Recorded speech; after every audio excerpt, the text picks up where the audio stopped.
सर्वप्रथमे त्राणकर्ता एवं मुक्तिदाता प्रभु जीशुख्रीष्ट को गौरव दिए।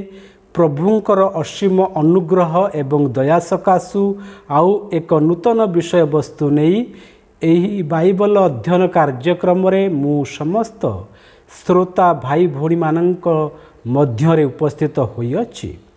आजिर यही बाइबल अध्ययन कार्यक्रम रे आमे माने जो विषयटी को मनोनीत करिसंती सेही विषयटी को आमे माने पाई परिबा पवित्र शास्त्र बाइबल रो नूतन नियम प्रथम जोहन तार तृतीय अध्याय चतुर्थ पदरे आसंतु यही अंशटी को आमे माने पाठ करिबा।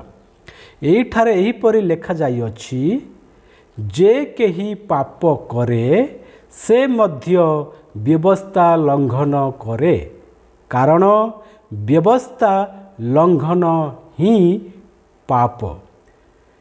Everyone who sins breaks the law. In fact, sin is lawlessness. एही पठित वाक्य अंशटी को आम माने जेभली बुझी पारिबा सेतिपाई प्रभु आम समस्त को आशीर्वाद करंतु। ख्रीष्टरे मोर प्रिय भाई भौणी माने आमे माने पवित्र शास्त्ररू जो अंशटी को आमे माने एठारे पाठ कले एही अंशटी पाप कौन बा पापर संज्ञा कौन, पाप कहा को कहा जाए बा पापर उत्पत्ति केउठू आरंभ हैला से विषय वर्णना करे। तेणु पवित्र शास्त्र बाइबल रो जो अंशटी आमे माने पढ़िले एठारे एहीपरि लेखा जाई अछि, जे केही पाप करे से मध्य व्यवस्था लंघन करे, कारण व्यवस्था लंघन ही पाप। पाप कहा को कहा जाए? सिन। व्हाट इज सिन? पाप कौन ना लेखा जाए सिन इज लॉलेसनेस बा व्यवस्था लंघन ही पाप।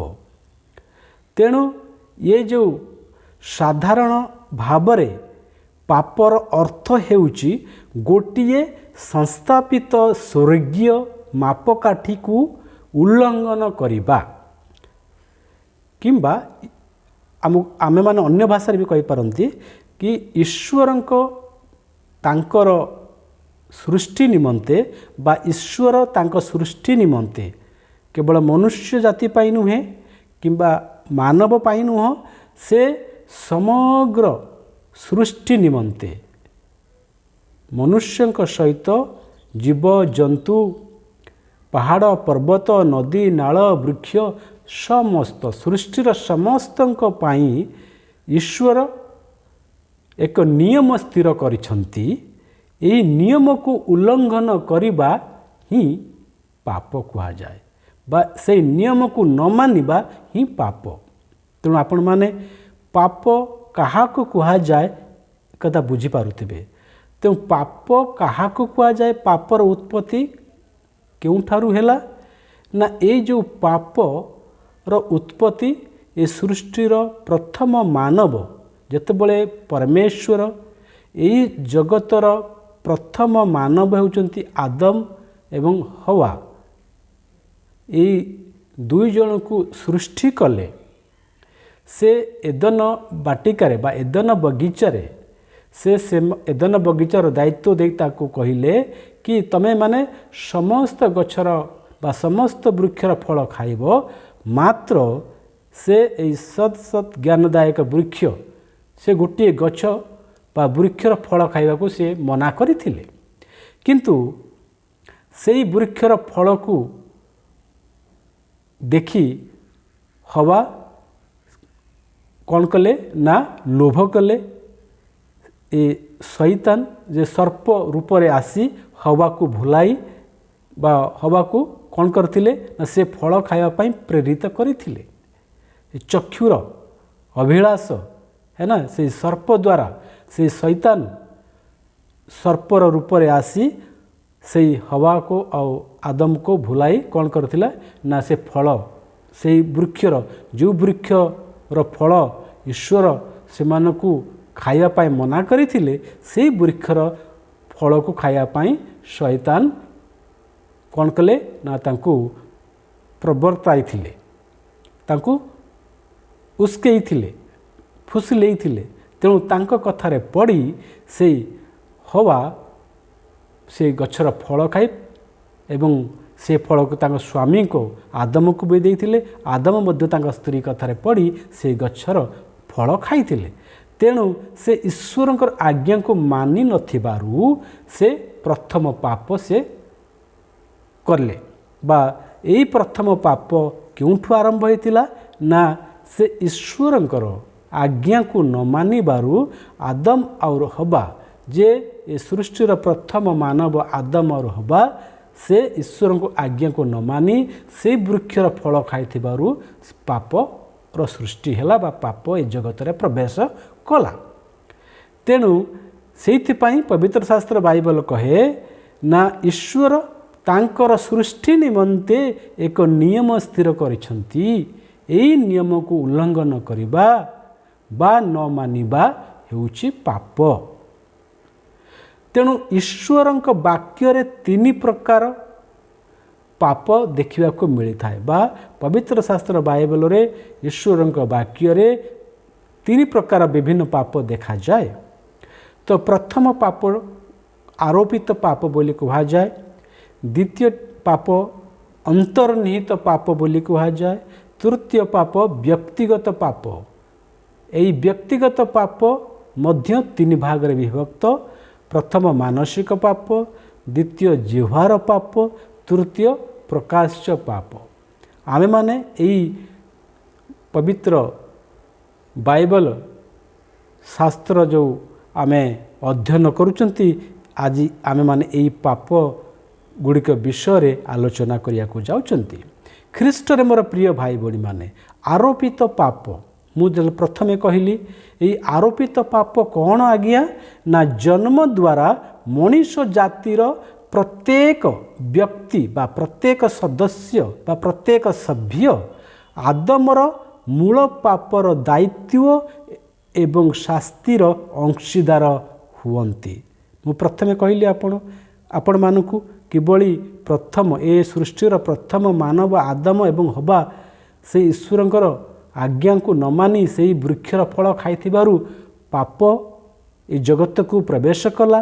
ସେଇ ଯେଉଁ ପୁରା ପାପ, ସେ ଯେଉଁ ପ୍ରଥମ ପାପ, ଏ ଜନ୍ମ ଦ୍ୱାରା ମଣିଷ ଜାତିର ପ୍ରତ୍ୟେକ ବ୍ୟକ୍ତି ଆଦମର ମୂଳ ପାପର ଦାୟିତ୍ୱ ଏବଂ ଶାସ୍ତିର ଅଂଶୀଦାର ହୁଅନ୍ତି। ଆରୋପିତ ଅର୍ଥ ଆଦମର ମୂଳ ପାପ ହେତୁ ଆଦମର ପିଲାମାନଙ୍କୁ ଅର୍ଥାତ୍ ଆମ ସମସ୍ତଙ୍କୁ ଦୋଷାରୋପ କରାଯାଇଅଛି। ଆମେମାନେ ସେଇ ପ୍ରଥମ ମନୁଷ୍ୟ ଆଦମ ହେବାର ସନ୍ତାନ ଭାବରେ ପରିଗଣିତ ହୋଇଥାନ୍ତି।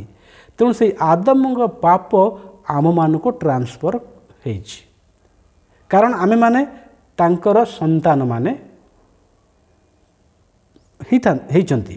ଆମେମାନେ ତାଙ୍କର ସନ୍ତାନ। ଆମର ପୂର୍ବପୁରୁଷ ଯଦି ଏହି ବିଷୟରେ ଆମେ ଦେଖିବା, ତାହେଲେ ପ୍ରଥମ ମନୁଷ୍ୟ ଆଦମ ଏବଂ ହବା ଆମର ମା ବାପା ବା ପ୍ରଥମ ତାଙ୍କ ପାପ ଆମମାନଙ୍କୁ ଟ୍ରାନ୍ସଫର ହେଇଅଛି। ତେଣୁ ଏଠାରେ ପବିତ୍ର ବାକ୍ୟ ବାଇବଲ କହେ କି ଏହି ପାପ ଶାରୀରିକ ପିତାଙ୍କ ମାଧ୍ୟମରେ ସେ ଟ୍ରାନ୍ସଫର ହେଇଥାଏ ବା ଗଡ଼ି ଆସେ। ଇଏ ପିଢ଼ି ଦରେ ପିଢ଼ି ବା ପିଢ଼ି ପରେ ପିଢ଼ି, ମାନେ ମୋ ଜେଜେବାପା, ମୋ ବାପା, ମୁଁ ନିଜେ, ମୋ ଠାରୁ ମୋ ପିଲାମାନେ, ଏଇଭଳି ପିଢ଼ି ଉପରେ ପିଢ଼ି ବା ସେ କ'ଣ କରେ ନା ଏ ପାପ ଟ୍ରାନ୍ସଫର କରିଥାଏ ବା ଗଡ଼ି ଆସିଥାଏ ହେଲା। ତେଣୁ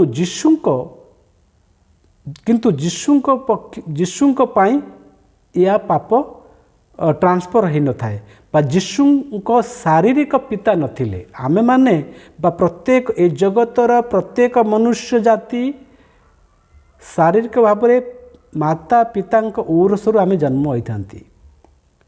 ତେଣୁ ପ୍ରଥମ ମାନବ ଯେଉଁ ଆଦମ ହବାଙ୍କର ପାପ କଲେ ସେ ଆମମାନଙ୍କୁ ଟ୍ରାନ୍ସଫର ହେଇଥାଏ ବା ଆମମାନଙ୍କ ପାଖକୁ ଆସିଛି।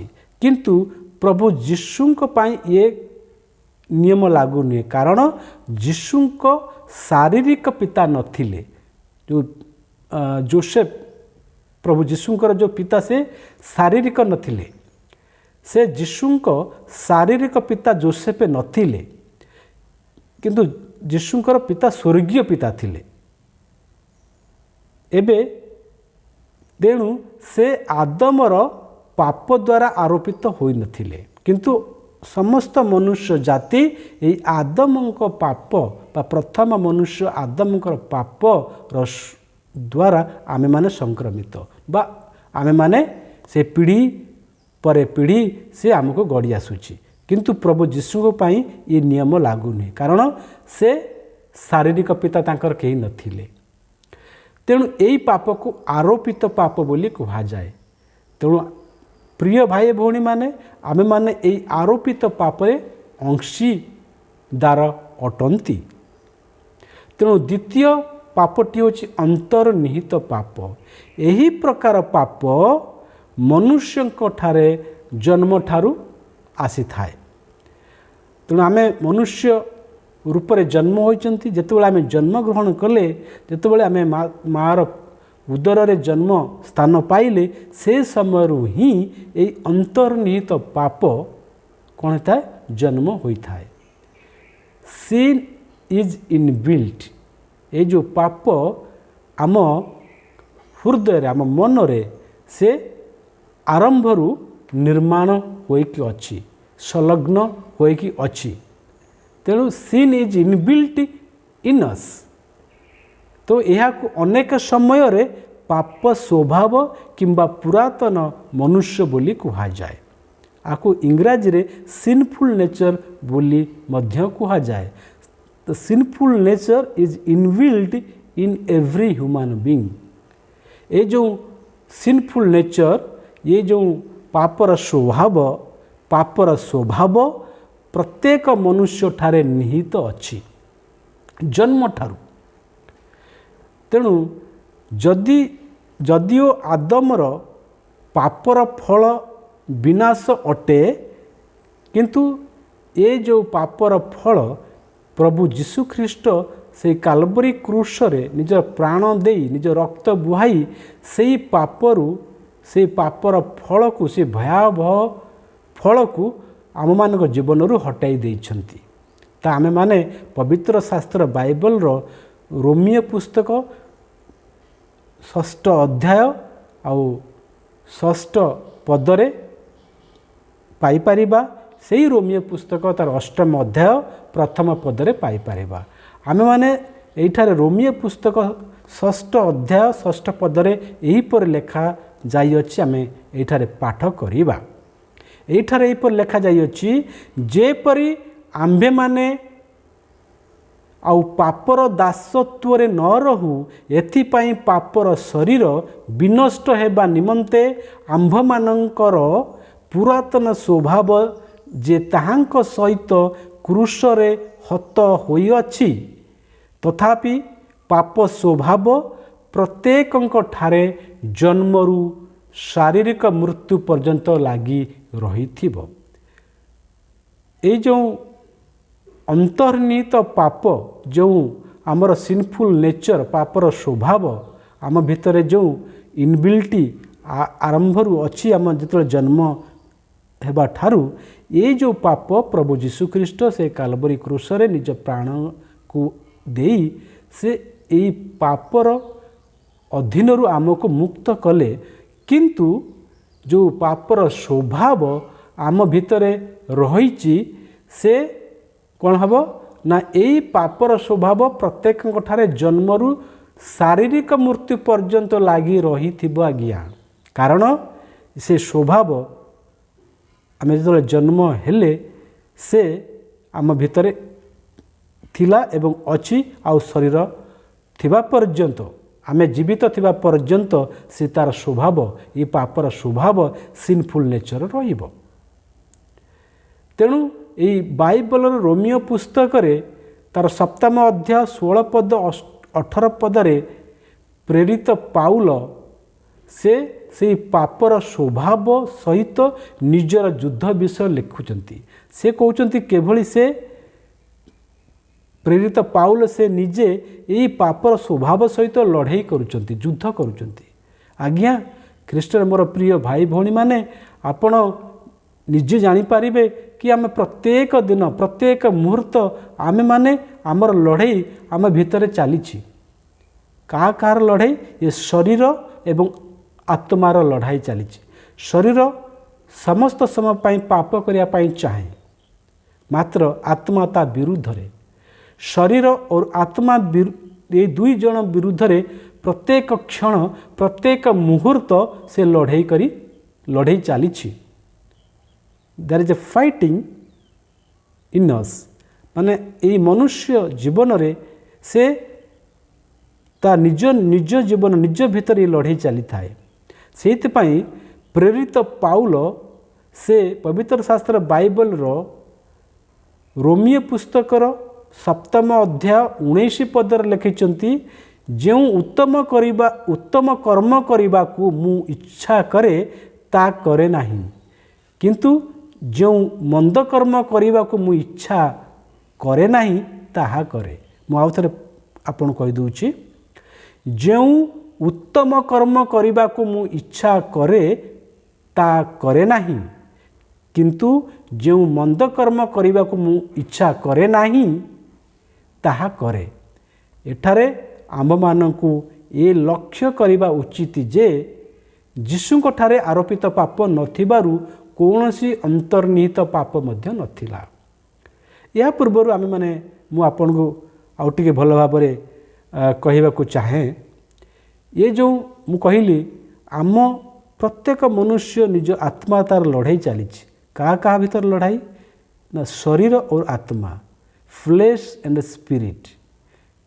देखंतु ये जो शरीर बा ये जगत आमको तीनोटी जिनिस दे थाए ये शरीर रे किंबा ये जगत ठारू आमे माने तीनोटी जिनिस प्राप्त होइतांते ता कोन ता शारीरिक अभिलाष चक्षुर अभिलाष लौकिक गर्व द लस्ट ऑफ फ्लेश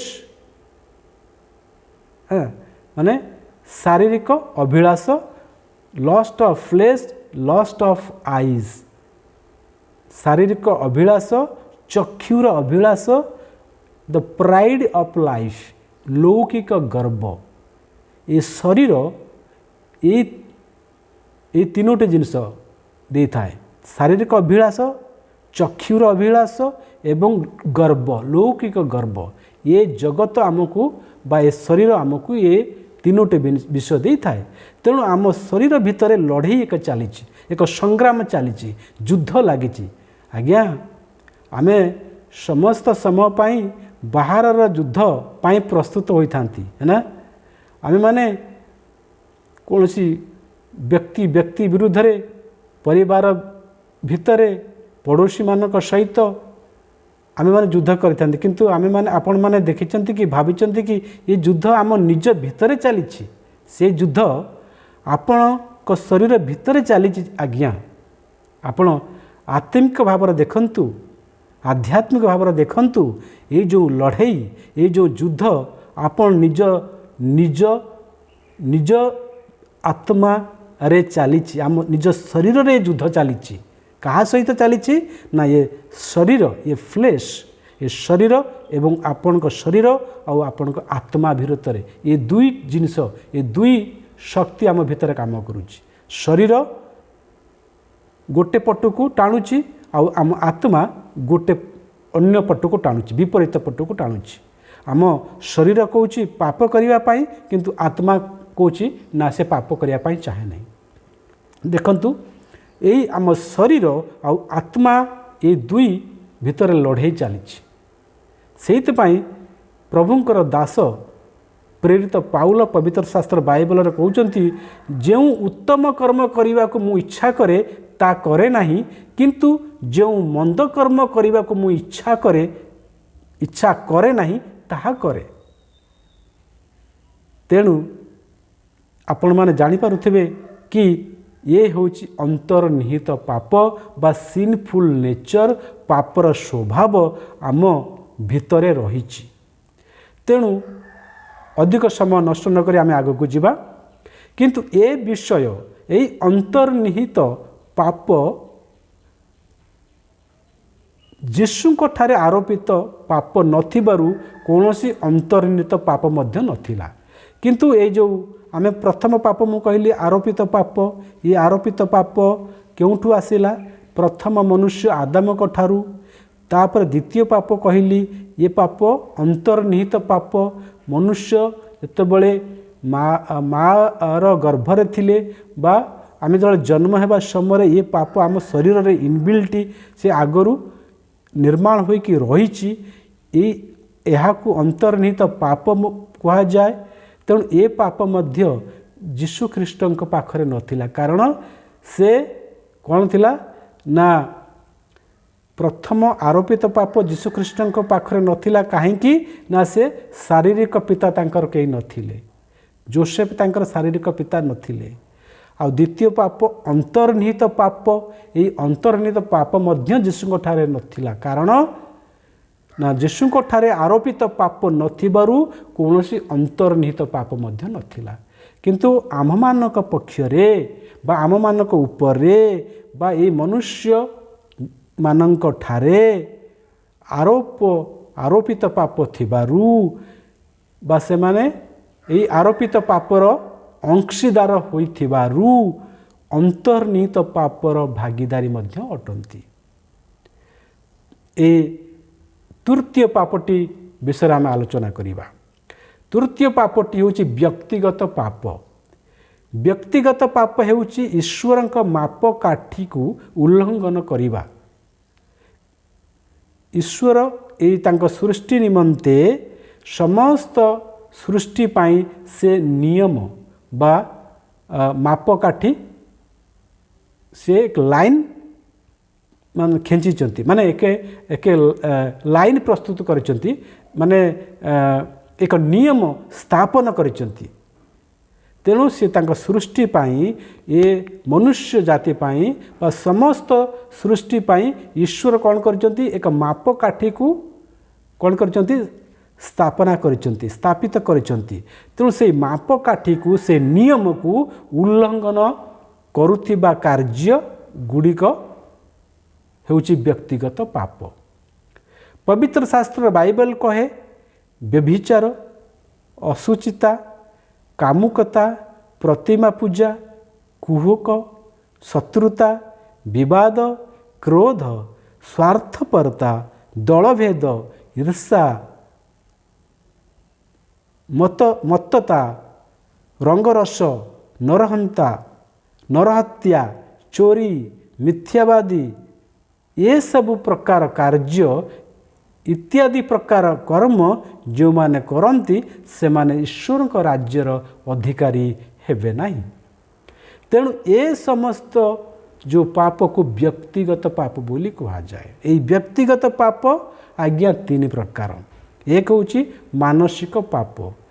ये मानसिक पाप बा चिंता करके आमे माने चिंता या थॉट माने चिंता द्वारा होता है।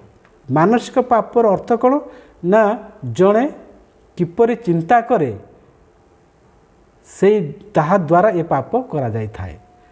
थॉट माने मानसिक पापर अर्थ होची जड़े किपरि चिंता करे, तार चिंता कि प्रकार से हिसाब रे से पाप करि थाए ना। जे भली आमे चोरी करने पूर्वर किंबा कौन नरहत्या करू आम कौन से पाप क्यों आरंभ होता है? आगे चिंता करते अरे मु व्यक्ति को ये असुविधा पहुँचेबी।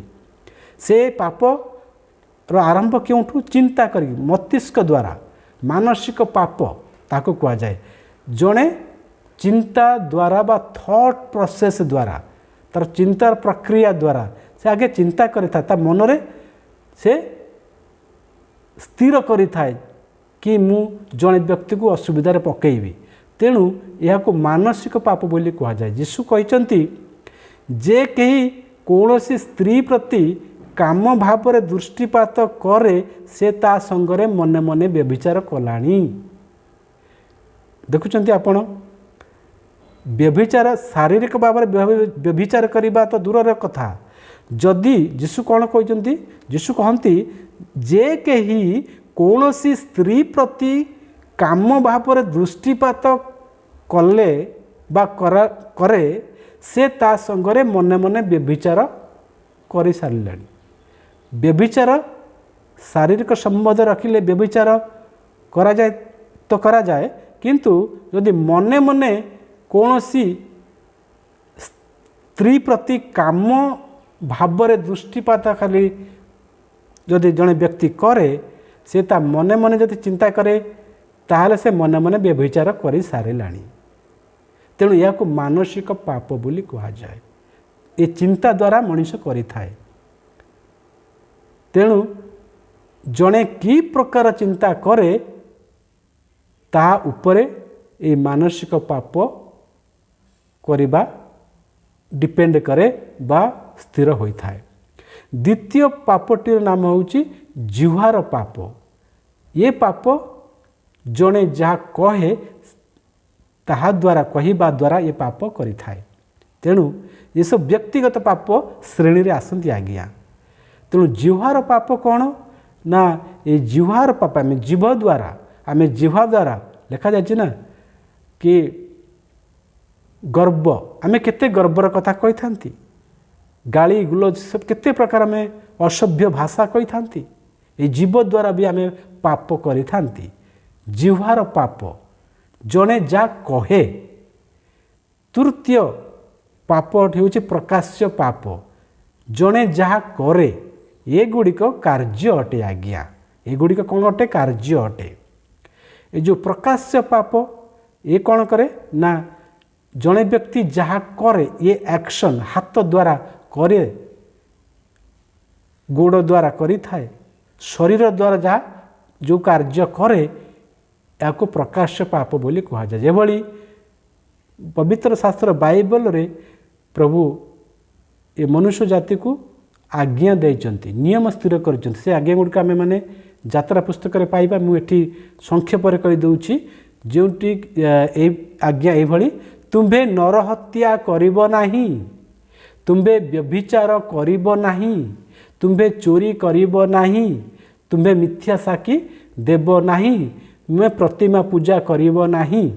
यही सब जो प्रभु जगतर लोक मान को नियम देइचंती, ये नियम जदि मनुष्य नरहत्या करिबा कथा नरहत्या करिब नाही। नरहत्या तो करिबा दूरर कथा। जदि आमे माने यीशु कहती जदि आमे माने आम भाई को मूर्ख बोली कहउचंती बा कहिचंती से नरहत्या सहित समान। जदि आमे आम भाई के ऊपर रागिचंती किंबा मूर्ख बोली कहउचंती ताले से नरहत्या सहित समान। जदि आमे कोनोसी स्त्री प्रति काम भाव दृष्टिपात करिचंती से ता संगरे आमे माने व्यभिचार कर सारे। शारीरिक सम्मत तो दूरर कथा आज्ञा। ता देखंतु प्रभु जीशु ख्रीष्ट किभली स्टैंडर्ड सेटअप करिचंती, किभली जगतर लोक मानक प्रति से जो व्यवस्था से स्थापना करिचंती। तेणु ए सबको मुझे कहली आपन को व्यक्तिगत पाप श्रेणी रे आसे। तो व्यक्तिगत पाप श्रेणी रे कौन आसे? मानसिक पाप ये जड़े व्यक्ति चिंता करने द्वारा करि थाए। जिह्वार पाप जड़े व्यक्ति जा कहवा द्वारा जिह्वा द्वारा करि थाए। प्रकाश्य पाप जड़े व्यक्ति जा निज कार्य द्वारा ये गुड़िक करि थाए। ये गुड़िक कार्य अटे। मु कहली आपन को नरहत्या करिब नाही, व्यभिचार करिब नाही, चोरी करिब नाही, मिथ्या साक्ष्य देव नाही। यही भली यही पाप विषय पवित्र शास्त्र बाइबल रे कहे। ये हूँ पाप तत्व, पापर अर्थ, पापर आरंभ क्योंठु आज्ञा है मु आपन को पुंखानुपुंख भाव में कहली। याकूब 4 अध्याय 17 पद कहे। पवित्र शास्त्र बाइबल रो याकूब पुस्तक 4 अध्याय 17 पद कहे जे सकर्म सत्कर्म सत्कथा सत्कार्य जानी शुणी से ता करे नाही ताहार पाप हुए। जदि आपण जानुचंती केउटा सत्य तथापि आपण जानिकी सत्य को अनुकरण करूनाहांती, जदि आपण जानचंती एईटा भल कार्य सेईटा मंद कार्य, या जानिकी भी भल कार्य को जानिकी भी भल कार्य करूनाहांती, एईटा भल बाट सेईटा मंद बाट, भल बाट जानिकी भी जदि आपण से रास्तार से बाटरे न जाती ताले आपण पापर भागीदारी हेबे, पापर अंशीदारी हेबे। तेणु यीशु स्पष्ट रूपे शिक्षा देइछंती जे नरहत्या मनरे करा जाई पारे एवं जिह्वारे मध्य करा जाई पारे। देखंतु यीशु ख्रीष्ट पवित्र शास्त्र बाइबल रे से स्पष्ट रूपे शिक्षा देइछंती नरहत्या मनरे भी करा जाई पारे एवं जिह्वारे मध्य करा जाई पारे, सेहीपरि व्यभिचार मध्य मनरे करा जाई पारे, जनकर जीवन नेबा कार्य द्वारा मध्य करा जाई पारे। यीशु ख्रीष्ट कौनसी प्रकार व्यक्तिगत पाप करि नथिले। पवित्र शास्त्र बाइबल तार प्रथम पितर द्वितीय अध्याय 22 पदरे प्रभु यीशु ख्रीष्ट कौनसी प्रकार व्यक्तिगत पाप करि नथिले। प्रभु यीशु ख्रीष्ट आरोपित पापर अंशीदार नथिले, अंतर्निहित पाप से करि नथिले। ता रोमियो पुस्तक 6 आउ 6 अध्याय आउ 6 पदरे पुणी 8 अध्याय प्रथम पदर लिखा जाइछि। पुणी मैं आपन को कहली प्रभु यीशु ख्रीष्ट व्यक्तिगत पाप कौन से जानी नथिले, से करि नथिले। पुणी से पवित्र शास्त्र बाइबल प्रथम पितर तार द्वितीय अध्याय 22 पद लिखा जाइछि, से कौनसी पाप कले नाही कि अबा ताहांक मुखरे कौनसी छल कथा नथिला। प्रभु यीशु ख्रीष्ट कौनसी पाप कले नाही कि अबा ताहांक मुखरे कौनसी छल कथा नथिला। ख्रीष्टर मोर प्रिय भाई भौणी माने, आमे माने एई बाइबल अध्ययन कार्यक्रम रे आज आमे माने देखिले पाप तत्व बा पाप संबंध रे आमे जानिले कि पाप कौन या केउठु आरंभ हैला, पाप केते प्रकार, तेणु पाप कौन से विषय आज आमे माने एई बाइबल अध्ययन कार्यक्रम रे आलोचना कले। तेणु आमे माने एई कार्यक्रम को आगे आमे पुणी आगो को बढ़िबा, किंतु आज पाई एई बाइबल अध्ययन कार्यक्रमटी को एठारे समाप्ति करिबा। प्रभु यीशु ख्रीष्ट से त्राणकर्ता मोक्षदाता परमेश्वर समस्त श्रोता भाई भौणी मानकु आशीर्वाद करंतु। नमस्कार।